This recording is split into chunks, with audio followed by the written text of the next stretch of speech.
Hi, how's it going? This is Resident. I'm Collinwood for YouTube. Here to do a Dark Shadows video for you guys and gals. What would Dark Shadows episode 1 of a new series look like to me? Um, okay, you would take this man who is standing on a boat, on the deck of a boat, a boat that is on the Atlantic Ocean that is coming toward Collinsport. You would see Widow's Hill. You would see the great house from the ocean. You would see the small fishing village, the small fishing town of Collinsport. You see how the waves are going up and down, up and down. The wind is blowing, it's almost howling. And here's this man who would be played by actor Chris Wiley. I did write actors' names down for characters, who would be playing a character called Callan Walsh. And Callan has a fishing bag. He has a fishing pole. He's very much a fisherman who's coming to the town of Collinsport. Doesn't know why exactly. In fact, the captain asked him, "Hey, why are you coming to Collinsport?" And he's standing there on the deck of the ship. I'm gonna cut my camera here. He's standing on the deck of the ship, and you see what you would see is a flashback. He's not standing on the deck of the ship he is now. He's standing on the deck of an old sailing boat, and there's 3 sailing boats. There's one to the left of him, one to the right of him, and he's in the middle boat. And you hear, and the man's looking around. It's raining. The waters are very violent. They're just coming off of this violent storm, coming into what's going to be known as Collinsport. Callan Walsh, again, would be the reincarnation of Isaac Collins. And you would see this giant tentacle come out of the water and wrap itself around one of the boats, which its sails are already damaged from the violent storm. And you hear the wood breaking and cracking, and literally Isaac Collins grabs a sword and a rope to swing across to help the men. And that's when you would hear, "Hey, mister," and boom, he'd flash back to the present. "Didn't you hear what I said?" "What?" And they literally had just docked. I would probably make it a little more elaborate, where he swims across and he's hacking at the tentacle before the summons back. They cut one tentacle, and literally another tentacle comes up. You hear the wood breaking, and finally the ship's cracking. It's being pulled under, and Isaac goes under with it, but he's stabbing at this fucking giant squid's tentacle. He stabs it right in the gut, right, boom, like right where it would matter. And he's trying to help rescue any man he can. He gets back to the ship with some of the survivors and some of the goods, and you see some blood in the water of the squid. Isaac's journey, the danger of Isaac's journey isn't over. It's just beginning. And so is Callan Walsh's. He touches Doc, and they say, "Hey, you didn't answer me." He's like, "What? You didn't answer me. Why are you coming to Collinsport? We're docked." "Oh, I don't really know." Chris Wally is an Irish actor. I want somebody with an Irish accent. The name Collins is an Irish name. So I want an Irish actor to play Callan Walsh, aka Isaac Collins. And he steps upon the dock, and there he imagines something. He flashes back again to where this serpent-like creature grew these human-like legs, but had a snake-like head. And he cut the head off. And this isn't the only thing he's going to see. While Callan takes a trip through the town that Isaac founded and heads toward Lookout Point to the beach, you see a young woman on a train, a young dark-haired woman who would be a woman named Valerie Bennett, who would be played by Lisa Vicari. Lisa to me looks like looks like Joan Bennett. Could pass for a young Joan. And again, why was Alexandra cast? So, and yes, I have Collins family members here listed, so please forgive me. This woman is sitting on a train, and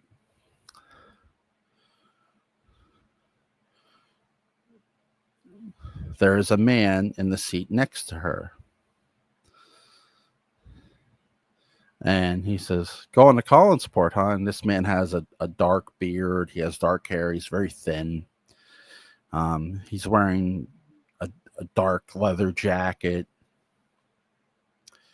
He's all dressed in black. It's like, who is this guy sitting next to her? And he says, are you going to Collinsport? She goes, yeah, I'm going by train. What about you? Yeah, I haven't been there in years, but yeah, I'm going back. Oh, did you live there? No, not exactly. I never lived there. But I tend to visit from place to place wherever I see fit. I don't always go by train. Sometimes I just show up unannounced and do you know the people of Collinsport or anybody who lives there? Well, nobody knows me by sight, but most people do know me, miss. She finds the statement kind of odd, and the train is slowing down. It's stopping. And when it does stop, the woman, Valerie, gets up and gets her bags and turns and sees the man is gone. Hold on.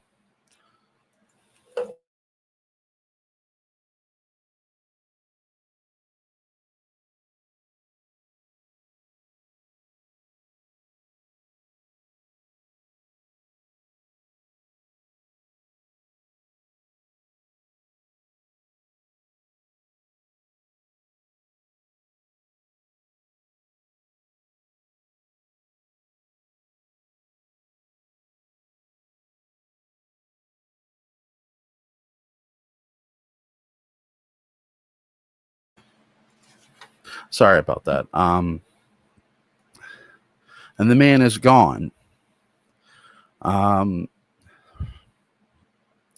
woman gets off the train onto the platform. She doesn't see the man. She figures, well, he must have gotten off the train. So she's asking herself this question: where did this man go? There's no ride waiting for this woman. So she decides to walk to Collinsport. She doesn't have a far walk to go. It's about 10 miles. So she walks the 10 miles. She gets into town. What does she see? She sees a fishing village, the docks, people on the docks fishing, taking their boats out. A massive summer crowd of tourists hitting the shop. She gets out she's carrying things like luggage, obviously, But she opens one of her luggage bags and pulls out a camera. She takes it. She starts taking pictures. The young woman is a professional, not just photographer, but a newspaper journalist. You want to give importance, stop making characters similar, make them a little different. So Valerie Bennett investigates things. That's what she does. She's going to ask questions you might not want asked. She takes a picture of this fishing village, the crowd, people going into the shops, young people, middle-aged, mixing with the natives of Collinsport, if you will. And who does she happen to see? The man who was on the train with her, waving at her as he's walking toward the blue, as he's standing there on the dock, waving at her. She can't help but wonder, how did this man get ahead of me? The man walks toward the blue whale. And that's where you would see inside the blue whale. As our young Valerie Bennett mixes with the local natives. She's going to make her way to Lookout Point 2.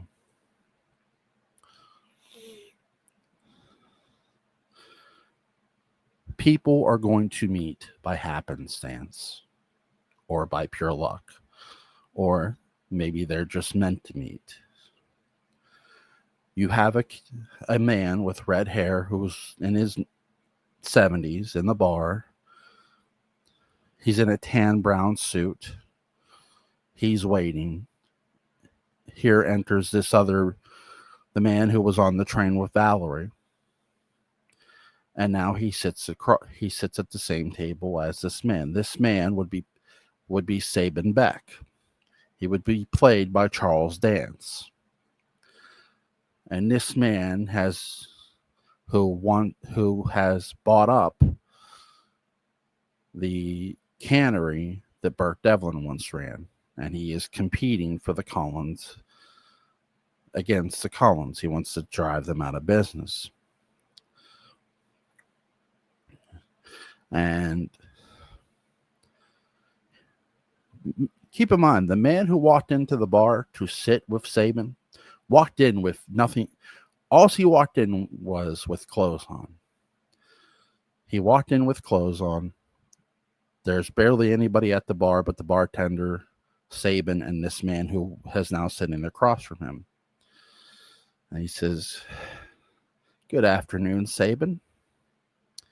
Are you enjoying the July weather?" And Sabin says, "Cut the shit. I need more money." The man nods his head. More money. You keep losing money, Sabin. That's not good. That's not good at all. How does that make me look as a businessman? Sabin says, "You never told me what business you were in. Hell, I don't even know your name." Names, Sabin? I think we're past names, don't you? And business? My business is the world, son. And just then, the man reaches down and brings up a briefcase. Just like out of nowhere, and he opens it, and there's a wad of cash. There's all hundreds. Sabin said, "Did you walk in with that?" "Of course I did. Where the hell do you think I got it from?" "Sabin, you need to understand one thing here. You're replaceable. Me, on the other hand, well, hell, son, I'm not. You can't just replace somebody like me. Not that anybody's ever tried." And you might say, this man sounds sinister. Well, he is. Because this is the devil. What you're going to learn is this man is the devil. He's Satan. And he would be played by Justin Beam. I have often wanted to cast Justin as the devil. He's got that voice, that soft tone voice that could sound sinister. And he's just got this style about him that I love. And I think he would perfectly fit playing the devil.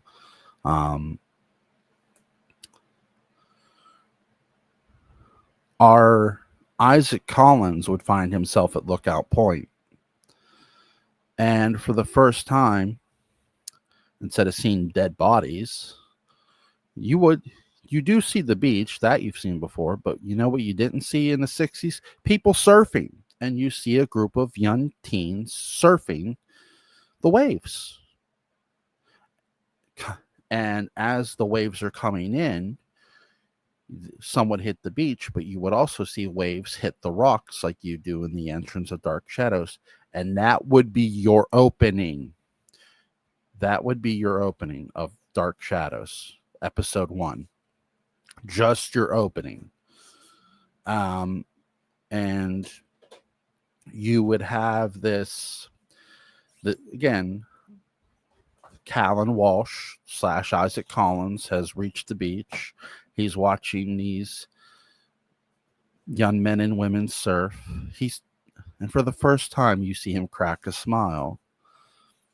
But then he starts seeing again the past of young men and women swimming when he was younger, when he was Isaac, and you would see these snake-like creatures wrap around people's bodies, squeezing the life out of them, killing them. And in the present day, he screams, "Get out of the water!" And the teens look at him.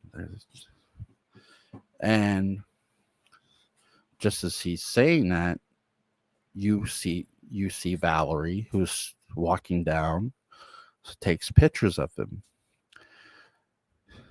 And here's where you would meet the two current Collins kids. You would meet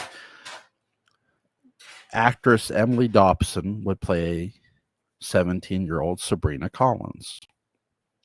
London Chancellor would play her twin brother Jasper. Now, I want to comp to something. London does not have brown eyes or dark eyes. Emily does. I would have London wear contacts. So they would be twin 17-year-old siblings. They would be the children of Carolyn. They would be Carolyn's kids. And yes, I'll get into David as well. But the man says that, and finally, you see these two young kids come out the water and they're like, "Mister, are you okay?" And he looks around. He sees the woman just took a picture of him, and she goes, then the man keeps seeing the past. He keeps seeing people dying, and he goes into a seizure. He goes into a convulsion. And that's where Valerie calls 911. And they're trying to talk to him, like, "Hey, mister. They don't know what's going on with him. You have a literal battle of two people inside one man's body. You have the past and the present battling one another of what happened on that journey that Isaac took. You're going to get that story in a long form. This is to help set up that story. Also, you have, after this, you see the hospital where Valerie and the two Collins kids and some of their friends are, and they're like, "Do you know this man?" They're like, "No, we don't know him." And Valerie keeps staring at him like, I don't know. Like, he kind of looks familiar, doesn't he? And her brother Jasper pulls her aside. She's like, "What do you mean? Like, you remember the pictures of you remember the portrait of Isaac? Doesn't he look like our grandfather a bit? Our great-great-great-grandfather? Just a bit?" And Jasper's like, I don't know. Maybe. I haven't looked at the portrait in a while. So they're starting to wonder, okay, what's the deal? Why does he seemingly look like our ancestor from all those years ago?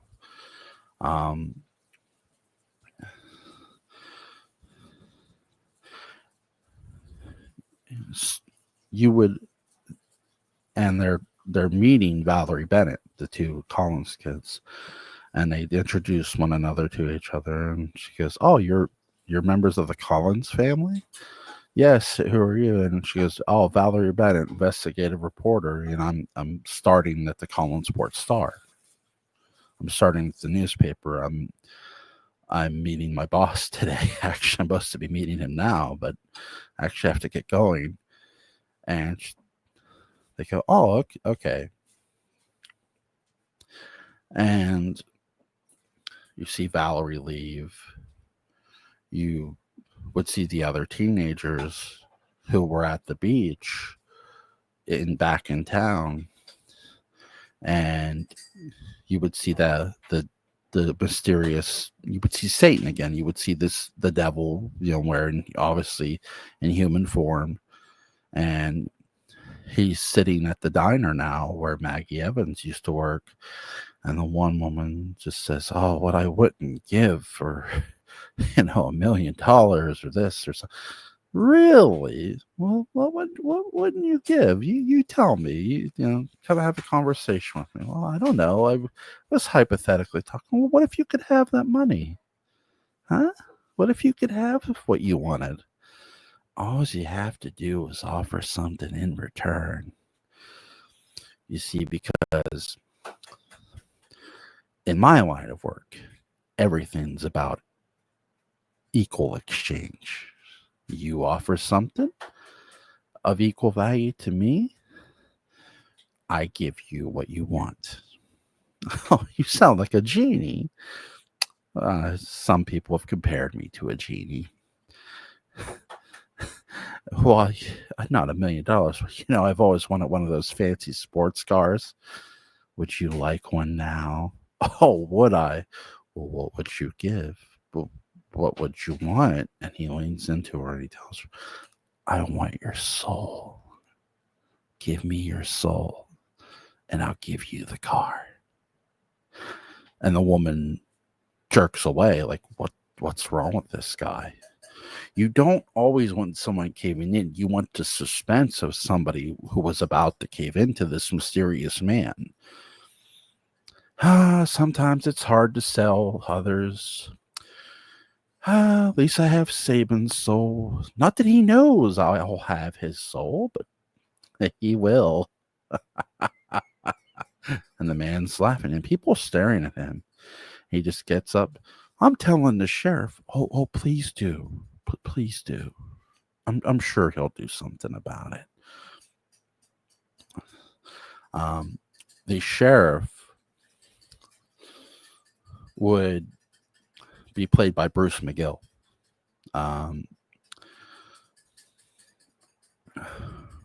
Sher- uh, Sheriff Douglas Jones. How would episode 1 end with the arrival of Barnabas? With Barnabas coming back? You see, because though there are people who don't know this is the devil, here's where we would meet David Selby. And they bump into one another. Well, look who it is. And you see Quentin's eyes get wide. "What are you doing here?" "Well, I'm everywhere, Quentin. You know this. Why don't you just leave? Leave us be. We've had peace for so long." "Peace?" "Peace. Oh, no. You've only illusioned peace, boy. You've only illusioned it. Maybe it was a dream once." "Well, trust me when I say this, what's coming is no dream. It's a nightmare you'll never wake up from." Sort of quoting almost a line that Barnabas said, "It's a dream you'll never wake up from." Well, this is a nightmare you'll never wake up from. And Satan's telling Quentin this. And Quentin debates through the entire episode of should he wake Barnabas up. He knows where Barnabas is buried. You know, is this just some trick by the devil? Quentin contemplates this.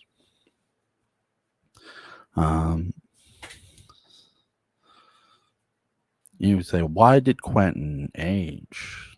Well, the gypsies lifted the curse off the portrait. They lifted the curse completely. They forgave Quentin. I think you have to have some sort of continuity that makes sense. Besides, Quentin wouldn't have been the werewolf if they destroyed the portrait anyway. That the curse had passed to Chris. And if Chris had kids, the curse passed to his kids. But the episode would eventually end with Quentin bringing Barnabas back. And who would play Barnabas? You know, I know a lot of people are going to say you can't replace Jonathan Frid. I agree. I don't think you can replace Jonathan Frid, but I also keep in mind what's been said. And look, there have been how many James Bonds? There's been more than one Barnabas now. It may be not Jonathan's, but we've had other Barnabas interpretations. I would pick Adam Driver to play Barnabas Collins. He would be my Barnabas. He looks the part. He's 41. He's the same age as Jonathan was when he played the role. And that's the thing. Barnabas was 40 when he became a vampire, by the way. So, but it would end with Quentin knowing where Barnabas is buried. There would be a vial of blood that says B. Collins on it, and he would give it to him, and Barnabas would be back. And why did you wake me? What? Why? And he says, there's trouble coming. Something's coming. Well, how do you know it wasn't a trick? Just have a bad feeling. And then you would see these storm clouds come at night, that something is coming. And I think that's how you end it. Again, I didn't give an exact detail, but I gave some enough that there's things going on here. You have the devil at play who's sort of mischievous, and you have this other heel who doesn't realize he's being used, who's too ignorant to realize he's being used. And you would have heels like that in DS. Hope you guys enjoyed this video. Have a good one.